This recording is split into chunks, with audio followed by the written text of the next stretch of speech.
The Toronto Raptors have had a very busy offseason with a lot of new faces coming through the door. So, looking at their depth chart, is this the deepest their roster has been in years?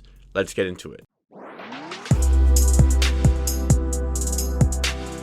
Welcome to Amateur Hour Sports, and I can finally say it is Raptors game day. Yes, the Toronto Raptors actually have a basketball game tonight. It's been, not as long of an off season as usual, but it felt like an eternity waiting for basketball to return. And finally, we had some games yesterday, and the Toronto Raptors are back today. I am so excited. I can't wait to see Aaron Baines in a Raptors uniform and to watch how all the bench pieces are developing, see if they've gotten better, and to make sure Pascal Siakam, he's back, he's locked in, he's tuned into this season. Let me know in the comments what you are most excited about watching over the course of preseason. But this is Amateur Hour Sports, where I give you NBA content with a focus on the Toronto Raptors Monday, Wednesday, Friday, and Saturday, looking to expand to live stream early on into 2021. Make sure in this video, if you like what you see from myself and you want more of myself talking about the Toronto Raptors, you hit that subscribe button down below, stay up to date with the content, and join the movement of the channel. But today, like I said, we are going through the depth chart for the Toronto Raptors, what we're going to be seeing over the course of this season. Now, I've selected the top 15 guys, the 15-man rotation that I would put in if I was in charge of making those decisions. Here is my 15-man roster. So if I don't talk about somebody that you want me to talk about, I'm sorry, but I have deemed him not in the first 15 guys in the rotation. So what we're going to do is we're going to go through each position: point guard, shooting guard, small forward, power forward, and center. And I'm going to give a grade for the depth in that position. And if that's okay with everybody, let's get right into the point guard position. We're going to start with Kyle Lowry, Fred VanVleet, and Malachi Flynn. Now, as well, a lot of guys play multiple positions. Obviously, Fred VanVleet and Kyle Lowry start together, so one of them has to be a shooting guard, but I'm going to list them both as point guards for the purposes of this video. I'm going to list every guy, the primary position that I would give them on the basketball court. So we have Lowry, VanVleet, and Malachi Flynn. And in this position, I'm prepared to give them an A. I am very, very happy with the point guard depth we have right now. If any of them were to go down, I would be very confident with the other two being able to run point guard. And there are other guys on the team who can also be the primary ball handler that we'll get to. Kyle Lowry, we know what he is. The greatest Raptor of all time. This guy is a winner. He is a winner. Even when, maybe his talent isn't quite there with some other guys in the NBA, he is one of the best winners in the NBA. All the nuances of his game, the little things he does to ensure winning for the Raptors, whether it be swinging momentum by drawing a charge, getting a steal, playing stellar defense, hitting a big mid-range shot in somebody's face. There are so many facets of Kyle Lowry's game that make him a winner. Fred VanVleet comes back. I think he's going to have a jump from last year, going from 17 points per game. I think he can hit above 18 and even above 19 points per game this season. A good ball handler. Needs to get better at finishing at the rim. Needs to get better at creating his own shots, but I'm sure he's aware of these things. I'm sure he's working on these things. And Malachi Flynn, our first round pick, 29th overall. Malachi Flynn, I'm so excited to watch. Mountain West Conference Player of the Year and Defensive Player of the Year. He is exactly what the Toronto Raptors need in the point guard position. He's going to be learning all season from winners like Kyle Lowry and NBA champions like Fred VanVleet. Both those guys are NBA champions, obviously. Malachi Flynn has a lot to learn. Who better to learn from than those two guys? So I'm very much liking what I see from those positions. Let's move on to shooting guards, where we have Norman Powell, and it seems like we're going to have Terrence Davis playing there, as well as Matt Thomas. Now, again, there are guys who I would probably list as a small forward above a shooting guard, so if I didn't say their name, I'm probably going to get to them. But these three guys, I give them a B+. I'm a big fan of Norman Powell for his ability to create shots, to hit the three at a very efficient rate, to hit his field goals at a very efficient rate, and his free throws efficiently. He shoots basically 50, 40, 84. I'm very pleased with Norman Powell. I made a full video on Norman Powell if you want to go check that out. Then we move to Terrence Davis, second team all-rookie. I'm not going to get into the personal stuff right now. I've done that enough. We're going to talk about basketball today. Terrence Davis is a basketball player, a great ball handler, a guy who can create his own shot, a lot of upside. He has a very high ceiling. This is a very talented basketball player, and I'm excited to see his development if he is with the Raptors. I'm very excited to see his development because, like I said, there's a very high ceiling there, and he can push on and become a great basketball player for the Toronto Raptors. Then we get to Matt Thomas, the sharpshooter. Did a video on him as well. I love Matt Thomas. I hope we can see a bit more minutes from him, but still lacking a little bit on defense. Terrence Davis may be a little bit lacking his decision-making processes because he's very young. He's coming off his rookie season. And Norman Powell, there really isn't much to complain about with Norman Powell. I love the guy, but I just don't think this quite stacks up to an A- or A lineup of depth, so I'm going to give the shooting guard positions a B+.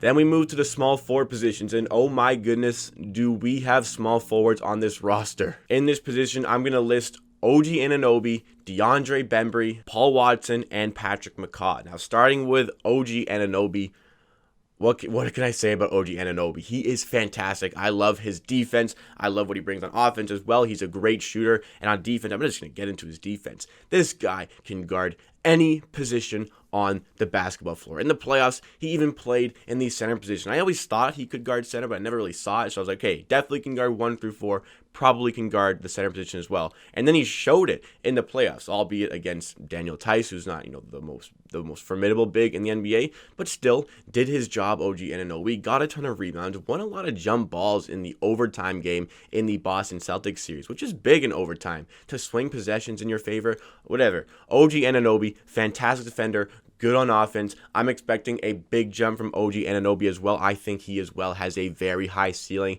The success of the Toronto Raptors in the future weighs a lot on OG Anunoby, in my opinion. Then we get to the backup spot. The backup spot goes to DeAndre Bembry, former first-round pick, never quite got the development with the Atlanta Hawks. I think the Raptors are going to be able to find a little bit of something, a little bit of that first-round potential that the Atlanta Hawks could not find. His shot mechanics are there. He just needs to work on being more efficient. His defense is already there. He's a great defender, great wing defender, a bit of a hound on the wing, just disrupts your play, not somebody you want to come up against. That's a good backup. Then you get to Paul Watson, who we're talking about Paul Watson having a big jump this season, having a bigger role this season, very sizable and very athletic for his size. A big guy with a lot of athleticism. That could be key in some games. Just a bit of a difference maker, just to have something different coming off the bench. We're all thinking Paul Watson is going to have a breakout year as well. Then we move to the fourth guy, Patrick McCaw. I'm not a big fan of Patrick McCaw. He's good on defense,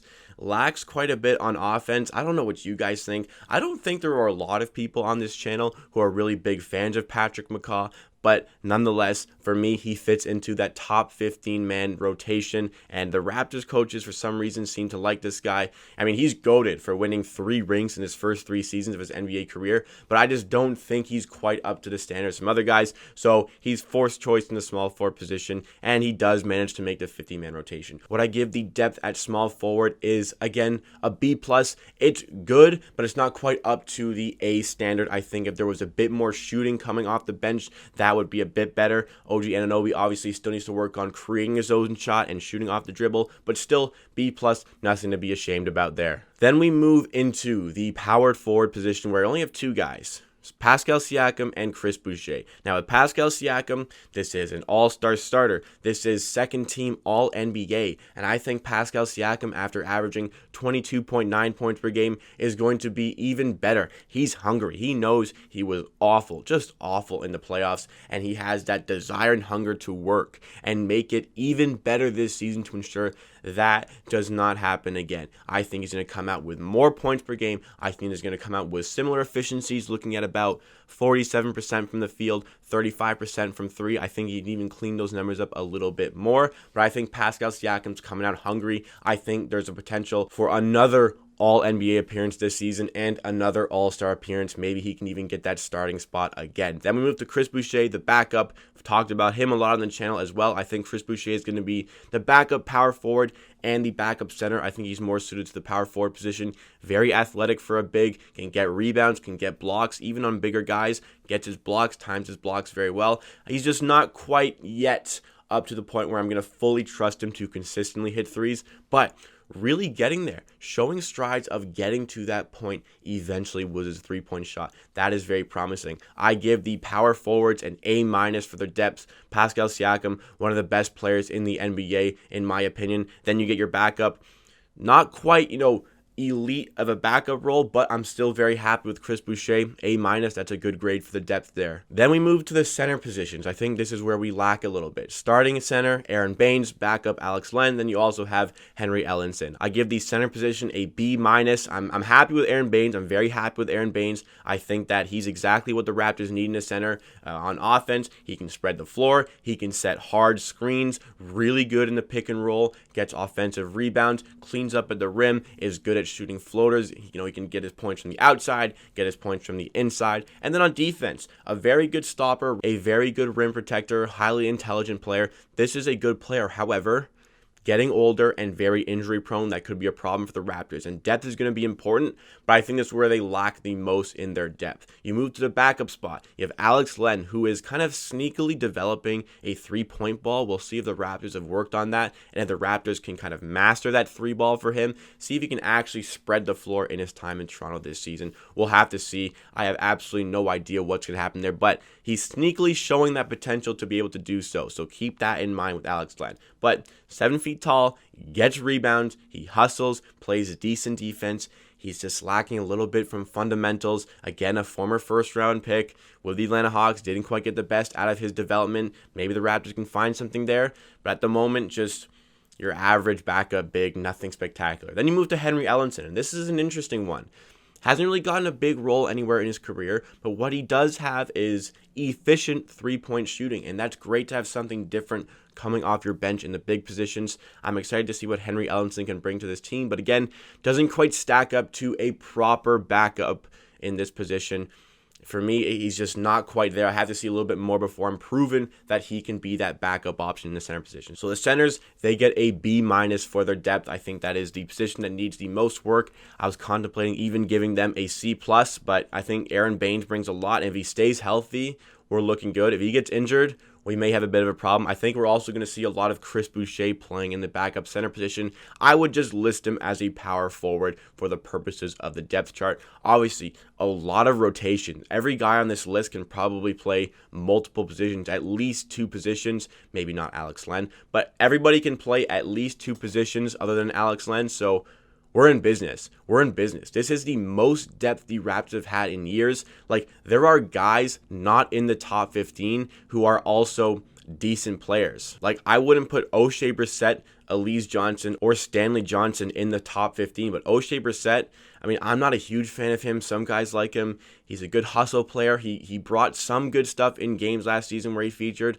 I just don't think he quite stacks up to a 15-man rotation. And if he doesn't get into 15-man, the Raptors have something special with the depth. That's going to be big in the regular season. Obviously, in the playoffs, not as important because you narrow down your rotation, but still, over the course of a regular season where some guys might be missing from games for some reasons or other reasons, there's going to be injuries for such a congested schedule. It's going to be great to have so many guys who can play so many different positions and give big contributions. I'm so excited for this season because of all this depth. I'm looking forward to this preseason game to see all these guys in action. They're going to be earning some backup minutes. DeAndre Bembry, not a lock as the backup small forward. Paul Watson can definitely push and get himself in a backup position. This is big. This is huge. I'm very excited to see how these guys play tonight against the Charlotte Hornets. So that wraps it up for me. Let me know what you guys think about the depth in the comments down below. Is this the most depth we've had in years? What are you looking forward to about the preseason? And who is your favorite to come in this preseason and lock in a backup spot? Let me know your thoughts and opinions in the comments down below as usual. But that wraps it up for me. Again, thank you so much for watching.